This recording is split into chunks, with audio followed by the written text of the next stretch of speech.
Hello everybody, my name's Austin. I'm with Dutchman Tree Service and we're doing a little saw maintenance here, but through all that I'm going to talk about how Dutchman Tree Service first came about, how we started, why we're here, and really try and go over some of the details and inform you guys of all the fun we've been through. But yeah, so I'm originally from Illinois, the western side of Illinois. That's where I was born and raised. I was born outside of Moline, Illinois, in a small community, and I worked on a dairy farm at a young age. They were my neighbor's farm. And I was a captain in all the sports growing up. Played a lot of football and wrestled, and just really enjoyed being outdoors. Did a lot of hunting and fishing as a kid, and found myself wanting to be a park ranger.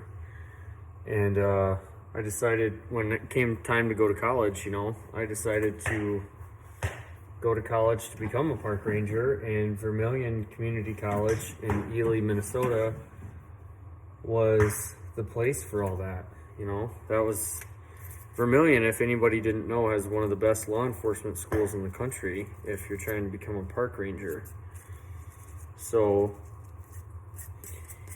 I went ahead and applied, was accepted, and then began my journey in ELY, Minnesota. And throughout my college experience at Vermilion, I changed course. I changed my path. I knew that my destiny wasn't to be a park ranger or a police officer. Even though I wanted to do that badly, I just felt that in my heart it wasn't what I was meant to do. And throughout my journey, I discovered that cutting trees and doing tree removal I was born for it. I don't know. I guess I really took to it almost like a sport, almost like an activity or where you find your passion within it. The first thing you ever do in that activity or sport, you're just hooked. And I'd run chainsaws on the farm or with my dad cutting firewood growing up throughout my whole life, and until I actually was on my own and had to do it to make a living.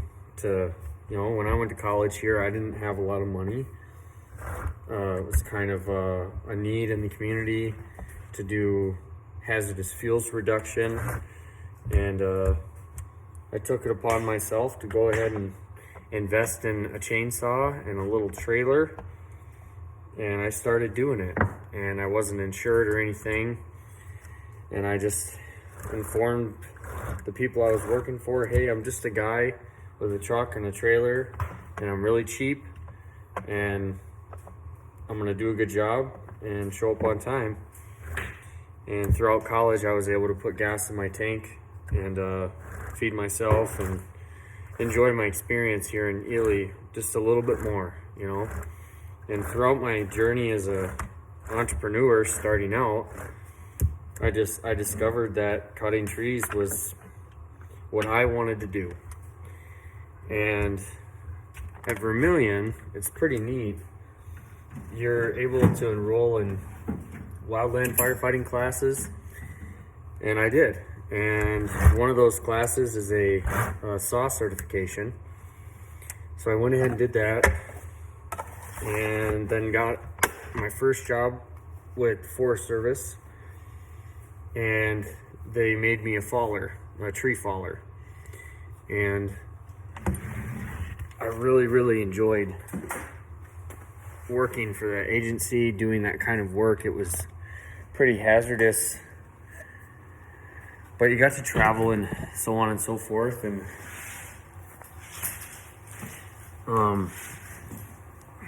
I ended up on probably my third or fourth assignment with the feds. I went to Glacier National Park, And I watched these two fallers, probably in their mid-20s, drop this cedar snag that was just a behemoth, 4 or 5 feet across minimum. I mean, it probably was more than that.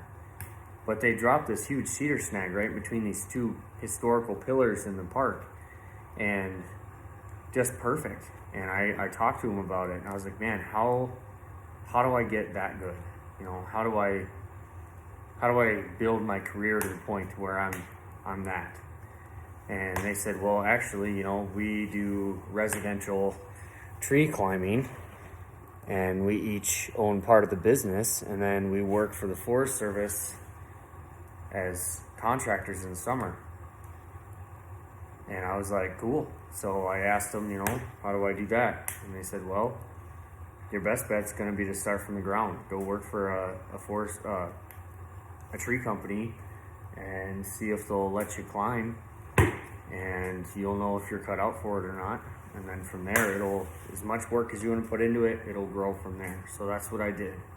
I finished my season in like August or September with the Forest Service, and then got a job down in Duluth, Minnesota, and began climbing trees for a company down there. And we did plant health care. So we were focusing more on the arboriculture aspect of tree work. So we were pruning and planting and preserving trees as best we could. So I got a really good experience with that company. And then the following year, I ended up getting married to the woman of my dreams. We went to high school together, and she went to Scholastica and got her nursing degree at the same time I was going to ELY, Vermilion. And I was able to get married and move in with my wife, and we did the fire thing for one more season, and then I went full-time into tree work. And I worked for that original company all winter long, and then throughout the summer. And kind of creeping up on the middle of the summer, a company reached out to my boss and asked if her climber, who was me, would be willing to subcontract a couple of days out of the week. And she agreed to it, and she sent me off to this company in Brainerd, Minnesota. And I climbed for them for 4 shifts. And they offered me a job as a crew leader and a production climber, and I took it. So my wife and I moved to a small town kind of in between Brainerd and Moose Lake, and my wife got a job in labor and delivery in Moose Lake, and we did that, and we loved it. It was great. It was a bummer because we had a lot of friends in Ely and a lot of friends in Duluth that we missed. And we wish we could have stuck around for them, but we knew that this was the right move for us to try and get that experience. So I worked for this residential tree company, this very big tree company in Brainerd, for 2 summers and 2 winters, and it was a lot of fun. I enjoyed it. We did a lot of technical tree removal, a lot of really good pruning. We plowed snow, commercial snow plowing, and I got to use a variety of different machinery and equipment, and it was a fun experience for me, and I do miss that job a lot. But I knew, again, it wasn't my destiny. So. My wife and I were getting pretty burned out. We were hoping to maybe settle down and have some kids, so we were looking at buying a home. And throughout that, a job had opened up for the Minneapolis Park and Recreation Board, and I ended up getting it. I applied for it because my wife was interested in moving to the cities, and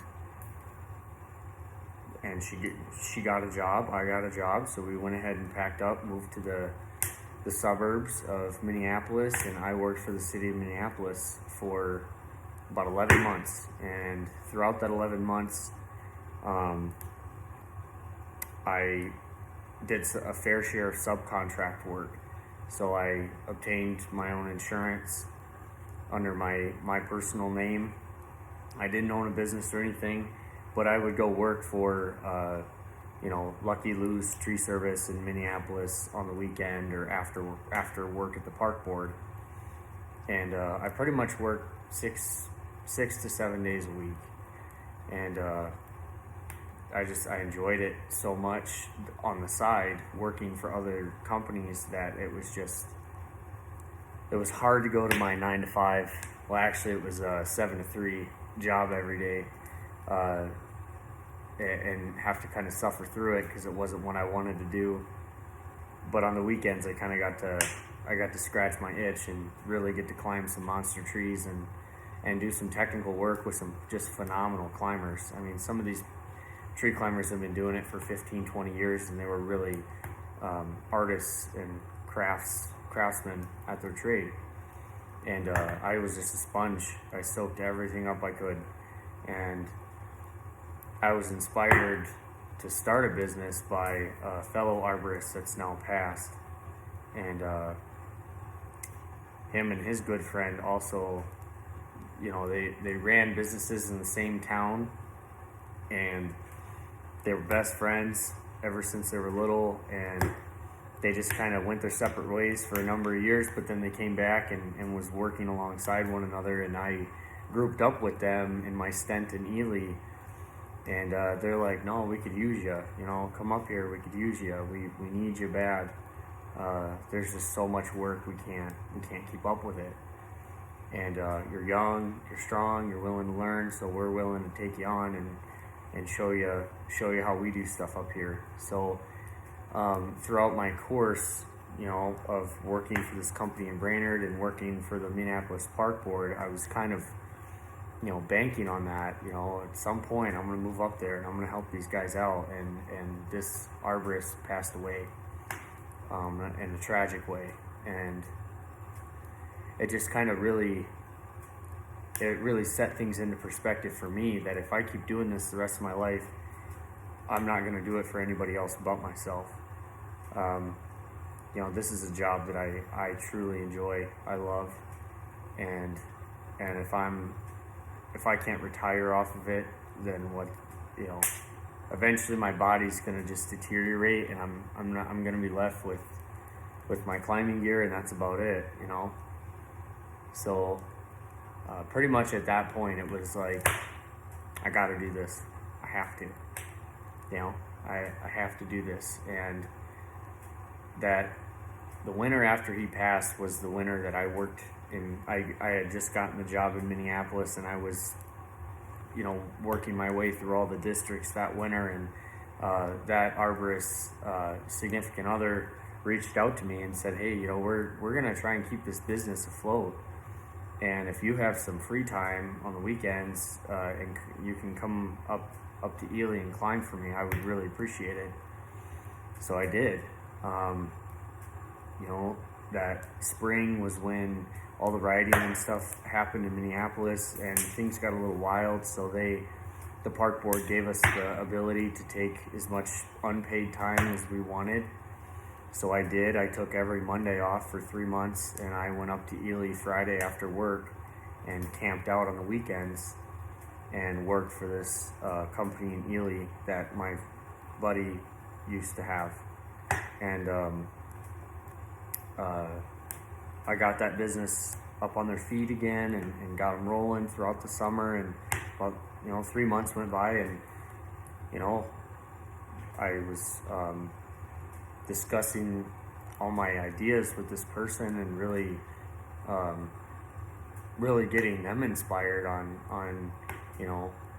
bringing my family up here and buying a house or renting somewhere and actually starting a business, and we can all work together and really make a big impact on ELY and actually give the community what they've been asking for a number of years. And I was really looking forward to that when I moved up here. It's spending an entire career working with other companies and then coming to a small town. It's a much different change for me, having to be independent, just completely on my own at that point. And But yeah, so my wife and I got pregnant when we were down in the cities, and her due date was in April, and I had an opportunity to buy a home, and it had a heated shop, which is the one we're in, and is right in town, and we could afford it, which was the nice thing. So I went ahead and bought it, and we were supposed to buy in February and then move in, and then I would still work at the park board until my son was born, and then once my son was born, we would have a place ready to go that we could move right into. And at that time our lease would have been up where the place we were renting in the city, so the timing was just exquisite. And our closing got pushed out till the 16th of March of 2021. So it was kind of like, man, that's kind of a bit closer to our due date here. We don't want to push it, but we went ahead and just trudged forward with it. We knew it was the right thing for us and our family. So I drove up, since my wife was so pregnant at that time, I drove up to close on the house and signed the paperwork and kind of took it all in for 20-30 minutes, and then I started hightailing it back to Burnsville where we lived. And about 10 minutes from Burnsville, my wife called me, and turns out we were having a baby. So I pretty much got home, put her in the car, and went to the hospital, and we had our son the evening of St. Patrick's Day, the 17th of March 2021. So it was pretty neat, buying a house one day, the next day having a kid. It kind of all happened at once, and we kind of let the embers fall, the fire die out a little bit until we boogied back. It was a bit of an adjustment trying to get everything moved with a newborn kid, and not having. Oh, speaking of a newborn kid, he's waking up. Oh, he fell back asleep. But where was I? Oh, it's okay. It's okay. It's okay. Hey, buddy. Hey, buddy. You're okay.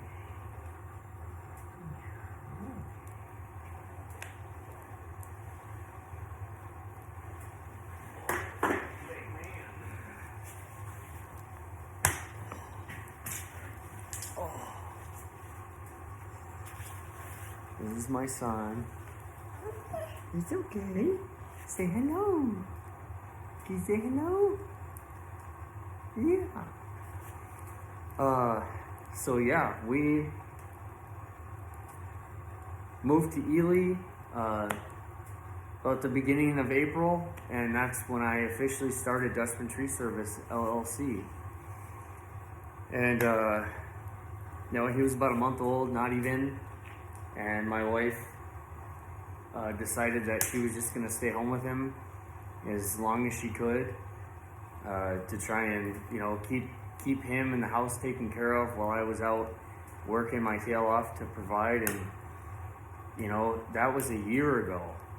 We are creeping up on April 1st here. He just turned 1 on St. Patty's Day, and now we're here. We're 1 year in, and we've grown to a pretty adequate size in 1 year. We've got 2 just phenomenal full-time employees that are extremely reliable. They're trustworthy. They're honest. They're very skilled, and they're young. They're about my age, and they're just determined to make this business something that they can have the rest of their career if they want. And I feel the same way. We're happy to be here, and we're happy to be here for the long haul. And this is a 20-minute video. It's kind of a long story, but it's hard to put all this on paper and really keep it entertaining, and try and keep it, a lot of people don't read the bios, right? They read the first 3 sentences and then that's it. But this is us, you know. We're here. We're happy to be here, and we're just super grateful. Super grateful. And I really love the community of Ely, Minnesota. So this is our first video that we've done, and I hope to bring more to you as often as I can. I think I'm setting a goal of 2 videos a week now, where we're gonna be giving you guys pointers and tips on certain things you can do to save money with pruning and tree removal. So with that, we thank you. Have a good day.